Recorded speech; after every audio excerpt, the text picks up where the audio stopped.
जय जगन्नाथ।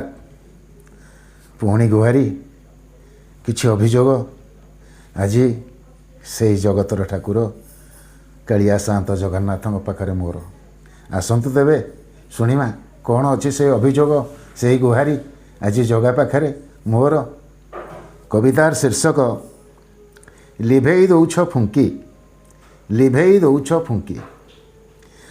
उजाड़ी देई मो सजड़ा संसार बसैल गछ मूले उजाड़ी देई मो सजड़ा संसार बसैल गछ मूले भिकारी सजेई भिक मगैल बुलेइल बारद्वारे भिकारी सजेई भिक मगैल बुलेइल बारद्वारे सुख नहीं गल पाखरु छड़ेई लिभेई देई मो हस आखिर लुह को आपणा करेई बहिकी बुलिल दुख आखिर लुह को आपणा करेई बहिकी बुलिल दुख ओलड़ा आयुष अगणा बयस चिन्हैल मोर बोली कपाल लेखा को बदलई देल भाग्य को भगारी करी कपाल लेखा को बदलई देल भाग्य को भगारी करी असरा पापर अमाप संपत्ति ठुड़ई बोली कही प्रायश्चित करा तुम इच्छा यज्ञे आहुति रे मते देई प्रायश्चित करा तुम इच्छा यज्ञे आहुति रे मते देई जालिकी पाउंस हबार आगरू लिभेई दौछ फुंकी सरेई नदेई बड़ई रखुच सुझिबाकू आग बाकी सरेई नदेई बड़ई रखुच सुझिबाकू आग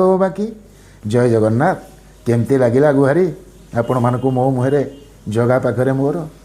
दयाकोरी मो चैनल हे शांत को लाइक सब्सक्राइब मतामत दबाकू भूलिबेनी। पुणी भेट हेबा आउ एक नुआ कवितारे काली।